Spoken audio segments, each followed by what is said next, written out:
Friends, we are so glad to have you with us in worship. In a time when we cannot yet be together, we give thanks for these moments that connect us in heart and spirit. This morning, we continue in our fall sermon series, Evolve, considering the ways that our lives and our faith journey have evolved to this point and continue to evolve, recognizing who we have been and who we are becoming through the love of a God who was and is and continues to be. If you would like to follow along with our worship guide, there's a link provided here. You can also find a link to our worship guide as well as information about our community by visiting our webpage, www.collegeparkchurch.com. Let me remind you that we have adult Sunday school classes that meet virtually every week at 10 a.m. And if you have a little one worshiping with you this morning, we also have children's classes that meet virtually on the first and third Sunday of each month at 11 a.m. Information is provided on our website, as well as the information about our College Park trick-or-treating event coming up on Thursday, October 29th. If you are in the Greensboro area, we are hosting a tailgate event this afternoon in the church parking lot, offering you a time of fun and fellowship and fresh air. Our live music is provided by a local group, Bandemic. Bring your mask and an early dinner or snack from your favorite local joint and enjoy a time of seeing folks that you have so deeply missed seeing. As we prepare for worship this morning, let me encourage you to consider, what has courage looked like for you over the evolution of your life and your faith journey? Who are some important people who have embodied remarkable courage for you? Now let us worship together.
It's easy to utter quick words, spout meaningless phrases, even utter commitments, faithful one. But it's so much harder to mean what we say and to keep covenants we've expressed. Save us from vain repetitions and empty promises, dear God. We want to be as good as our word, We wish to be reliable followers, responsible servants, worthy believers. Yet we often forget what we said we would do, what we declared we would become, what we vowed we would learn. Our words can float too easily from our lips and too soon disappear in the busyness of second-hand pursuits and habits. Vain repetitions need to be replaced with tangible actions and behaviors. So challenge us, dear God, to make sacred promises as you do and to honor them, adding resolve and eager determination.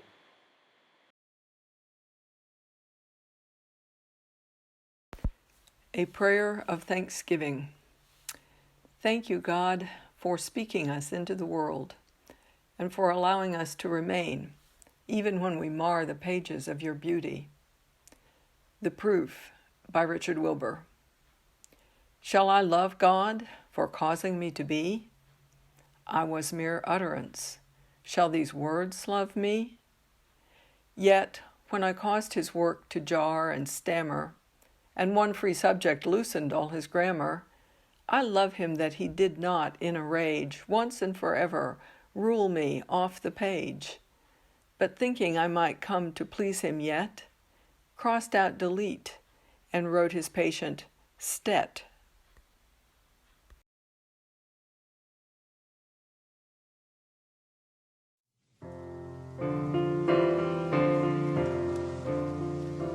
How firm a foundation, you saints of the Lord, it is laid for your faith in his excellent word.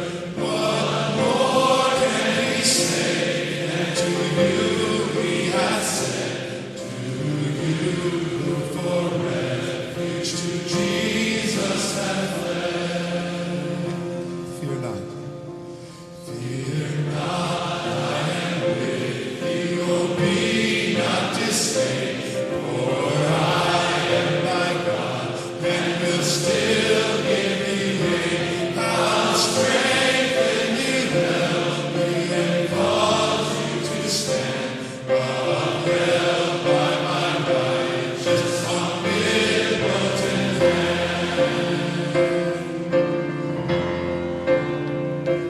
When through the deep waters I call you to go, the rivers of sorrow shall not overflow, for I will be with you, your troubles to bless, and sanctify to you the deepest distress. When through fiery trials my pathway shall lie, your grace and sufficient shall be yours supplied. The pain shall not hurt you, my only son, the dross to consume, and the gold to refine. The soul that on Jesus has leaned for repose, I will not desert to its foes. That soul, though all hell should endeavor to shake, I'll never, no, never, no, never forsake.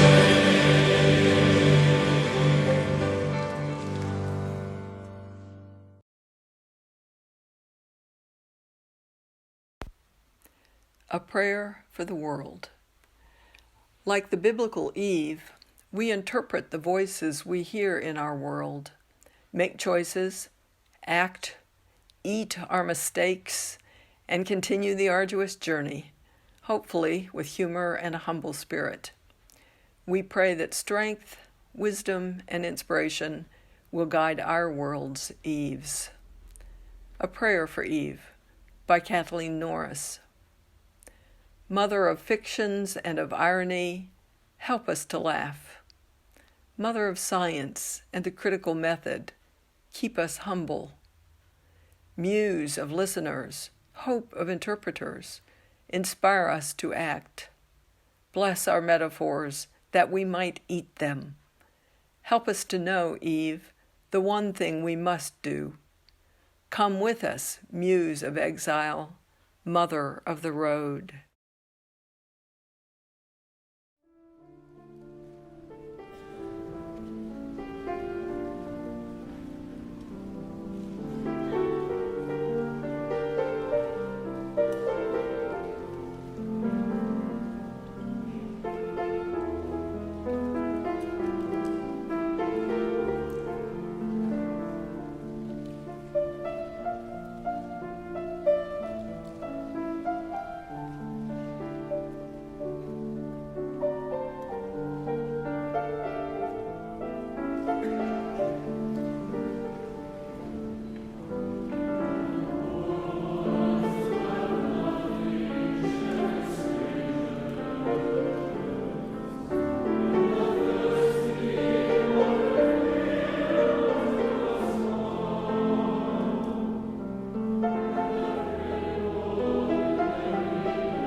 The story of Shadrach, Meshach, and Abednego is found in Daniel 3. In the story, King Nebuchadnezzar built a giant statue of himself. He wanted everyone to worship it. He said when the band played music, everyone was supposed to kneel down and worship the statue as a way to worship the king. He said anyone who did not do so would be thrown into a roaring furnace. 3 people named Shadrach, Meshach, and Abednego refused to kneel down. They said they would only worship God, not a king, and certainly not a statue. King Nebuchadnezzar was furious. He told them he was going to throw them into the fiery furnace. And then they said something so brave. They said, God can rescue us from the flames, but even if God does not rescue us, we will not worship you or your statue. Nebuchadnezzar got so mad at them that he ordered Shadrach, Meshach, and Abednego to be tied up and thrown into the fiery furnace.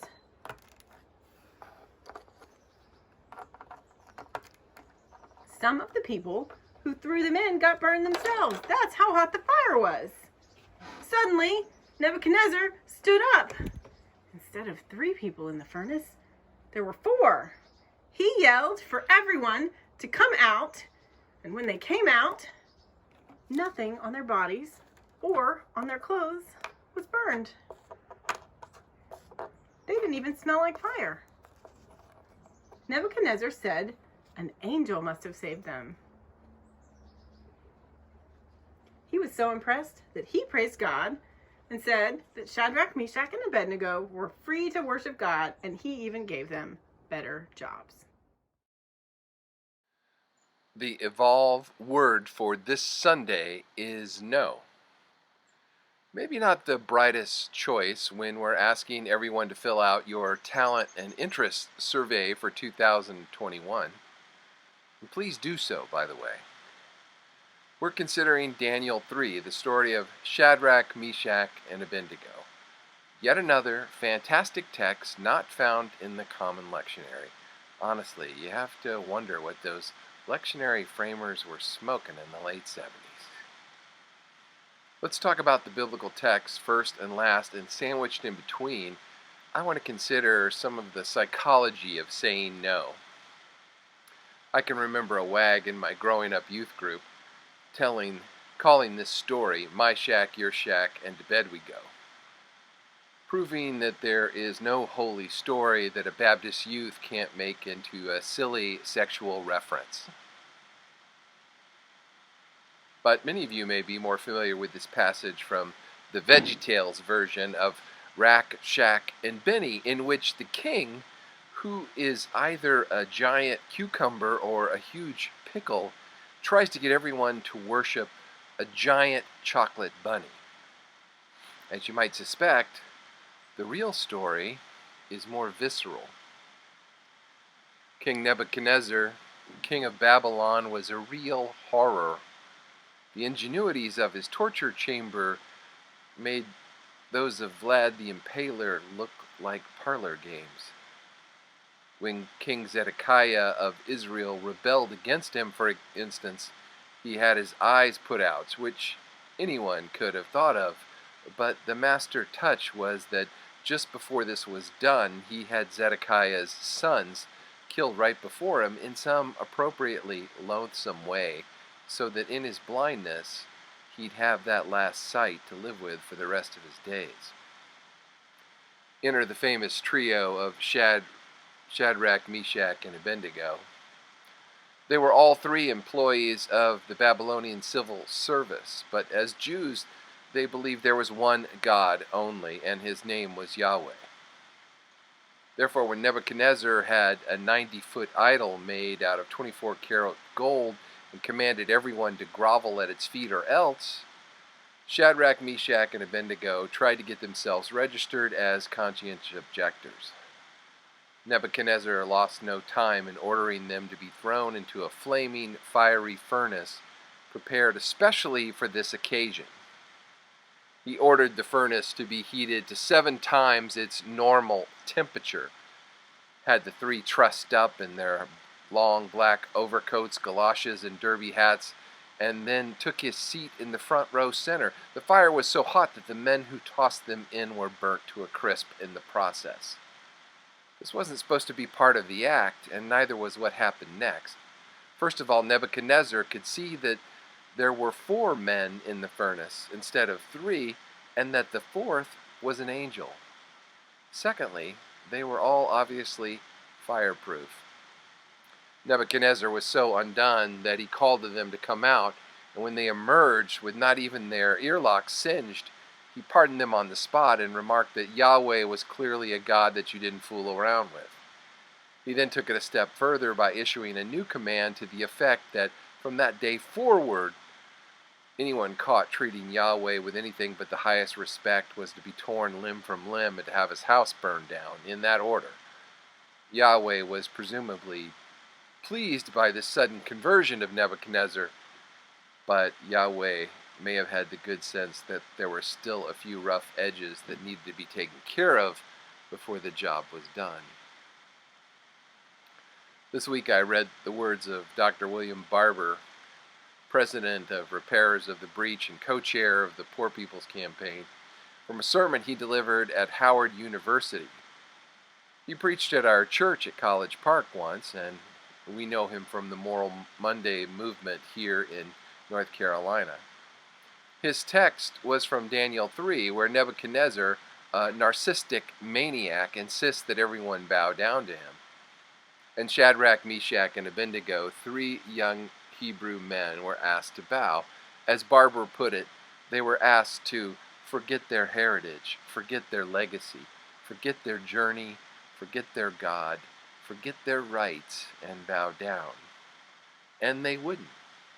They could not accept the religion of the king, the religion of greed, the religion of racism, the religion of hate. They could not go through the motions of bowing down to a statue while still maintaining their belief in God. They knew that there were times that you must stand your ground and say no, because bowing down is not an option. Barber goes on. Right now we need this word in our political reality. This is a political text. It's a text about the struggle between the oppressed and the oppressors, between the high and mighty and the least of these. We need to hear it again because we're living in a time with people, a political system, and personalities who are absorbed with themselves. We live in a moment when millions desperately need a government and a society with a heart. Millions of Americans need health care and living wages and protection from xenophobia, homophobia, systemic racism, religious bigotry, immigration resentment, and climate destruction. This moment that we're in is about whether a government of the people and by the people will, in fact, serve the people. I hope this change comes. I hope the hearts are changed. Even if things don't change, this text says that we must stand our ground because bowing down is not an option. Saying no is the best option. Saying no in our everyday lives isn't easy. There comes a moment when you say, "Don't call me," and you finally mean it. When you return the charming gift because you forced yourself to acknowledge that its invisible strings. When you turn down the friend's request for a helping hand, the colleague's plea for immediate advice, even the teenage son's expectation that dinner will appear before him, all because you have goals of your own from which you refuse to be deflected. Whether trivial or tormenting, each of these moments is an exercise in poorly understood power, namely the power of no. There's a lot of talk and a lot to be said for the power of yes. Yes supports risk-taking, courage, and an open-hearted approach to life where grace cannot be minimized. But no, a metal grate that slams shut the window between oneself and the influence of others, no is rarely celebrated. It's a hidden power because it's both easily misunderstood and difficult to engage. It's likely that we're unaware of the surge of strength that we can draw from no because, in part, it's easily confused with negativity. Either can involve a turning away, a shake of the head, or firm refusal, but they are distinctly different psychological states. Negativity is a chronic attitude, a pair of emotional glasses through which some people get a cloudy view of the world. Negativity expresses itself in a whining perfectionism, a petulant discontent, or risk-adverse naysaying. It's an energy sapper. Negative people may douse the enthusiasm of others, but rarely inspire them to action. Negativity certainly ensures that you will not be pleased. You will also not be powerful. Whereas negativity is an ongoing attitude, no is a moment of clear choice. It announces, however indirectly, something affirmative about you. I will not sign because that's not my truth. I will not join your committee, help with your kids, review your project, because I am committed to some important project of my own. Count me out because I'm not comfortable with, not in agreement with, not on the bandwagon. No thank you, because you might feel hurt if I turn down your invitation, but my needs take priority. No, I will not bow.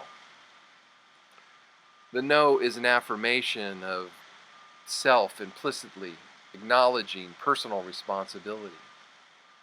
It says that each of us interacts with others and loves and respects and values those relationships.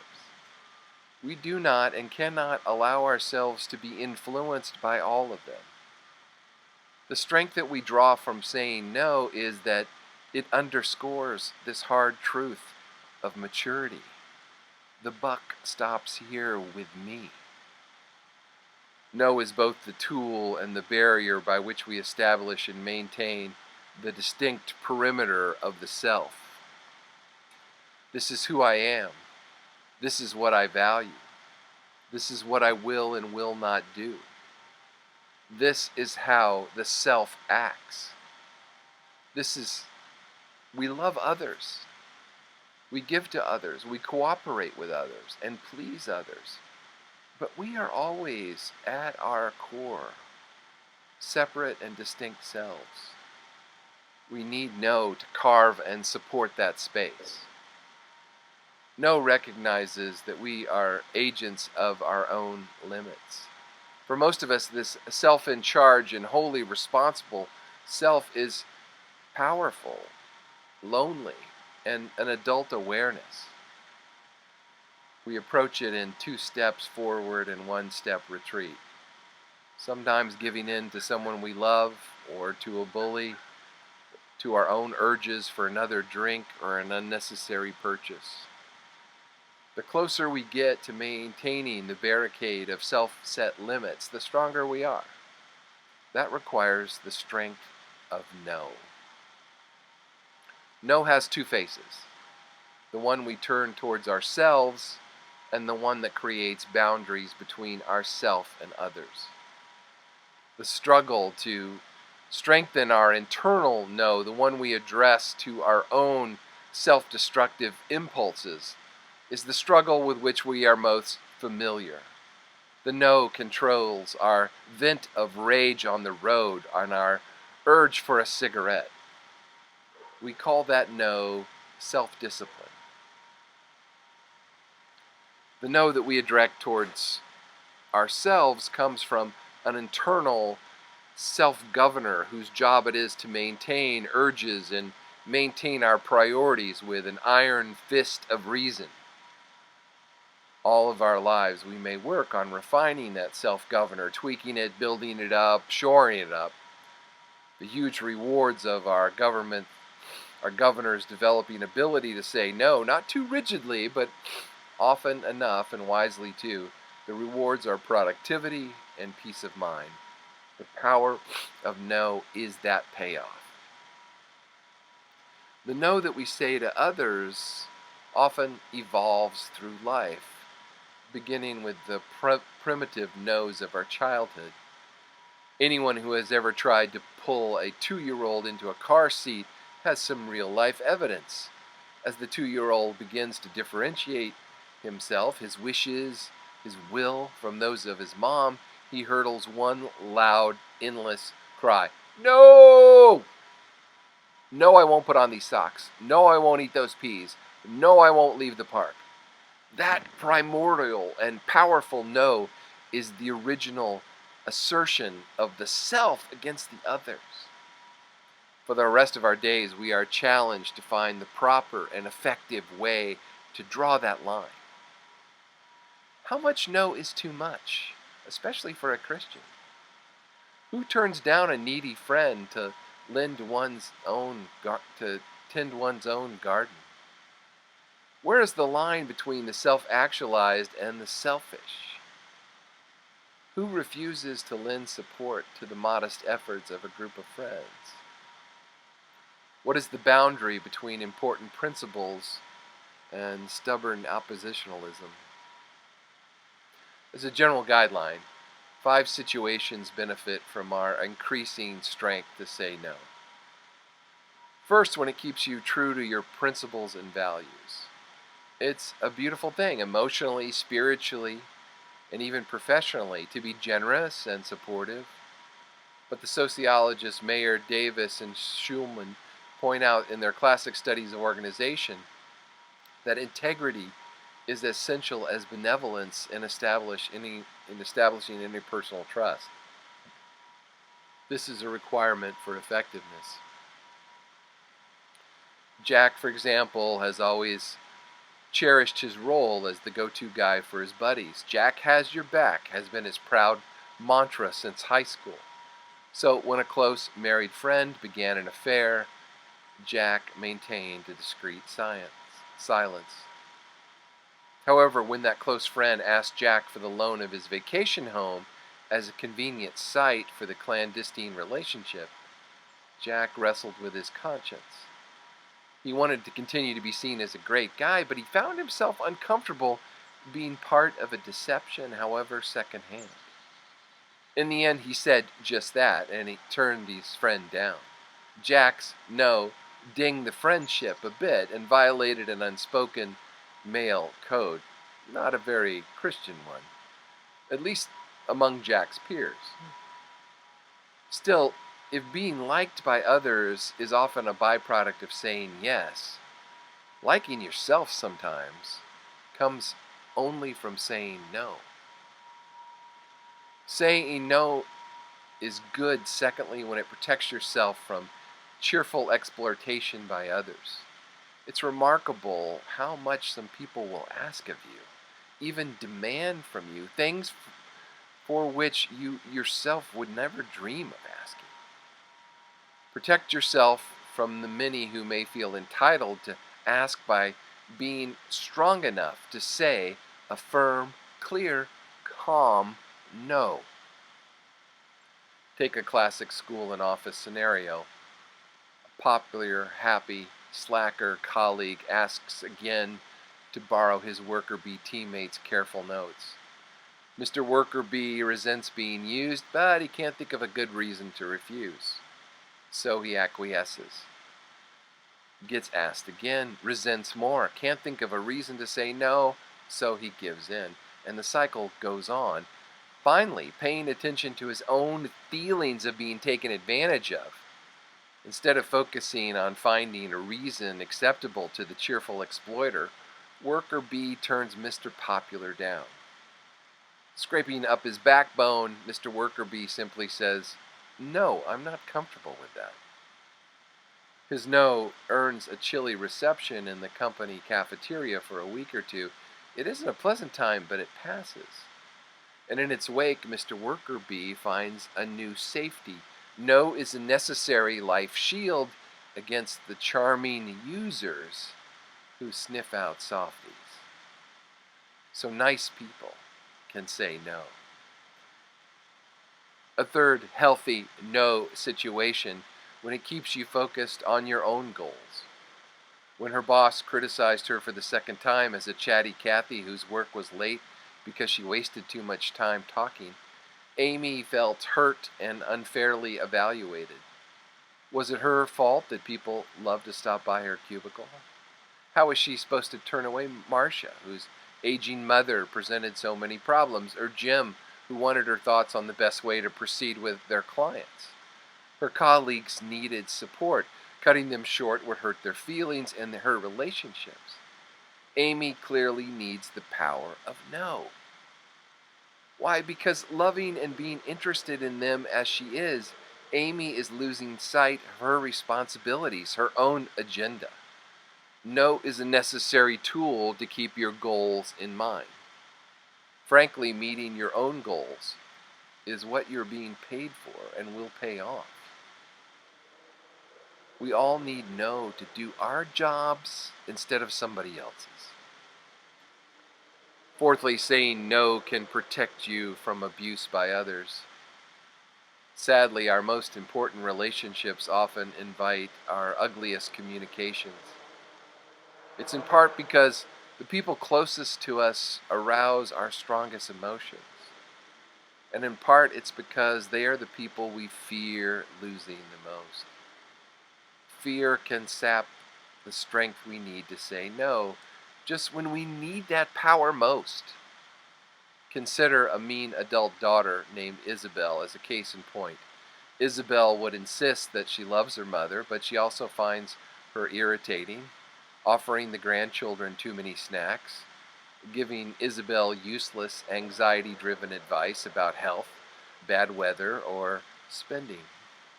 When Isabel gets irritated, she snaps. She's rude. Shut up. Insulting. Trying to make my kids fat like you, Mom? Or just downright mean. Divisive and contemptuous dismissal. Her frequent assaults hurt her mom deeply, and her mom complains bitterly and often to family members about Isabel's treatment. Despite the support of her family, Mom never draws a line with Isabel and herself. She has yet to pull herself up and say, "Do not speak to me like that." She feels unable to because, quite simply, this is my daughter. If I tell her she's not allowed to speak a certain way, she is capable of not speaking to me at all. I just can't risk it. Stripped of the power of no, we leave ourselves vulnerable to verbal assault. Lastly, saying no can give you the strength to change course. The invitations are in the mail, but the impending marriage is a mistake. The job looks good to the rest of the world, but it's making you sick in the morning. Your family has sacrificed to pay the tuition, but law school feels like a poor fit. When you find yourself going down the wrong road, no is the power necessary to turn yourself around. Back to the story from Daniel. Shadrach, Meshach, and Abednego said no and refused to bow, so Nebuchadnezzar had them thrown into a fiery furnace as a warning to anyone else who might defy him. And then he hung around to see them burn. This is where it gets interesting. Suddenly there were not 3 people in the fire. A 4th figure was there as well. And Shadrach, Meshach, and Abednego survived. Whenever we take a stand and choose not to bow, to say no, it moves God. God doesn't keep them from being thrown into the fiery furnace. God decides instead to go in with them. God was the 4th one in the fire. God didn't save them by keeping them out of the fire. God saved them in the fire. So it might look like our narcissistic Nebuchadnezzar and all of his nastiness is going to nullify us. But say no and stand, and the Lord will make a way somehow. God can bring power out of pain, mercy out of meanness, love out of hate.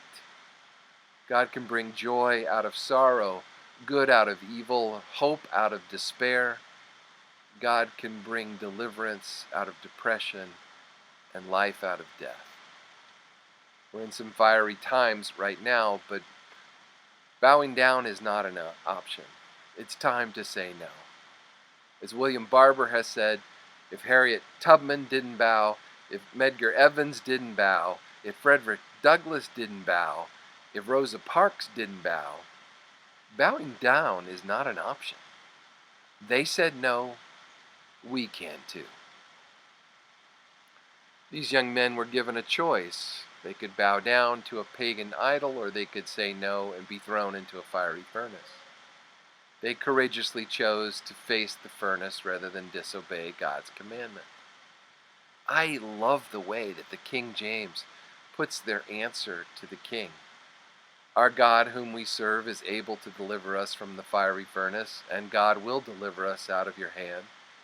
But if not, let it be known, O king, that we will not serve your gods, nor worship the golden image that you have set up.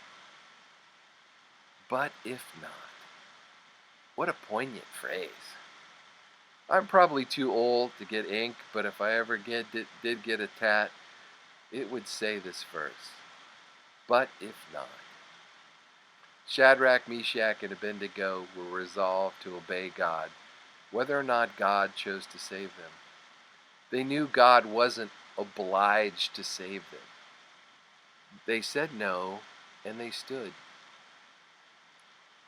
In the summer of 1940, more than 350,000 soldiers, most of them British, were trapped at Dunkirk. The German forces were on their way, and they had the capacity to wipe out the British Expeditionary Force. When it seemed certain that the Allied forces at Dunkirk were about to be massacred, a British naval officer cabled just 3 words back to London. But if not. But if not. Those words were instantly reconcilable to the people who were accustomed to hearing those scriptures read in church. They knew the story told in the book of Daniel. The message in those 3 words were clear. The situation was desperate. The Allied forces were trapped. It would take a miracle to save them, but they were determined not to give in. One simple 3-word phrase communicated all that. For some reason, the Axis powers hesitated. They backed off briefly, and what's known as the miracle of Dunkirk took place.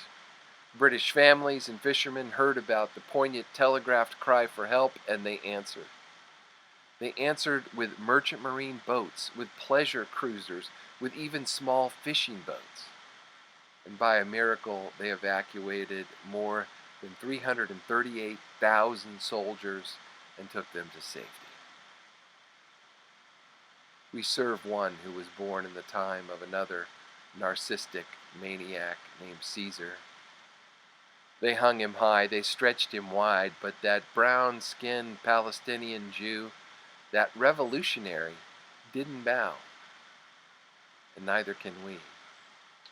One day we'll be able to bow when we stand before the Lord, when the lion lays down with the lamb, when the rough places are made smooth, the crooked places are made straight, the mountains are made low, and the glory of the Lord is revealed. We can bow then to the one true God. But until then, we stand and say no. No, no, no, no. Say it with me. No, no, no, no, no, no, no.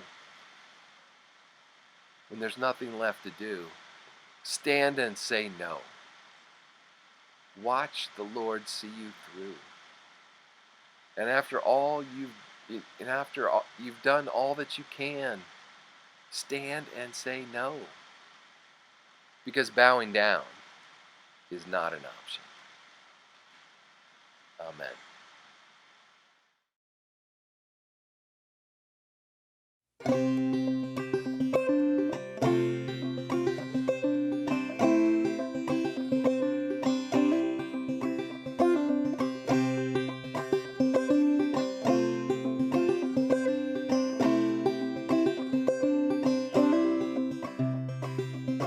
I am resilient, I trust the movement, I negate the chaos, uplift the negative. I'll show up at the table again and again and again. I'll close my mouth and learn to listen. Whoa, whoa, oh, oh. Whoa, whoa, oh, oh. Whoa, whoa, oh, oh. Whoa, whoa, oh, oh. Whoa, whoa, oh, oh. Whoa, whoa, oh, oh. These times are poignant, the winds have shifted. It's all we can do to stay uplifted. Pipelines through backyards, wolves howling out fronts. Yeah, I got my crew, but truth is what I want. Realigned and on point, power to the peaceful, prayers to the waters, women at the center, all vessels open to give and receive. Let's Let's see the system brought down to its knees. Whoa, whoa, whoa, whoa, whoa, whoa, whoa, ooh, ooh, ooh, ooh, ooh. I'm made of thunder, I'm made of lightning, I'm made of dirt, yeah, made of the fine things. My father taught me that I'm a speck of dust and this world was made for me. So let's go and try our luck, said. I've got my roots down, down, down, down, down, down, down, down, down deep. I've got my roots down, down, down, down, down, down, down, down, down, down, down deep. I've got my roots down, down, down deep.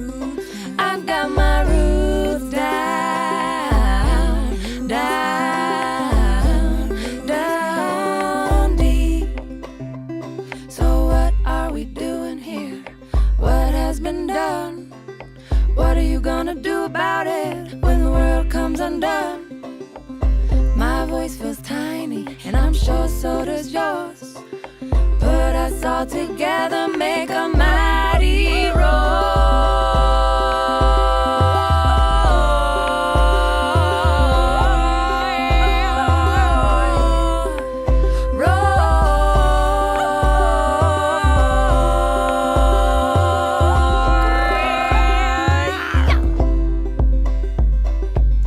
I am resilient, I trust the movement, I negate the chaos, uplift the negative.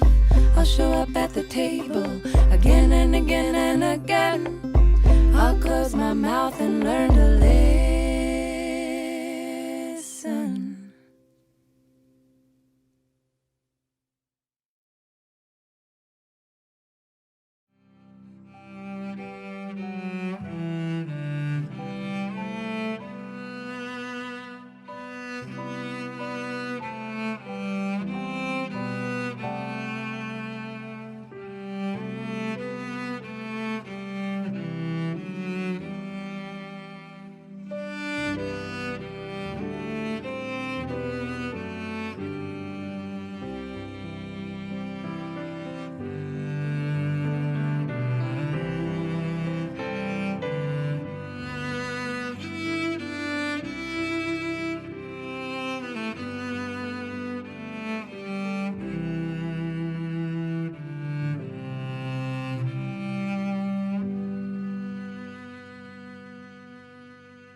Storm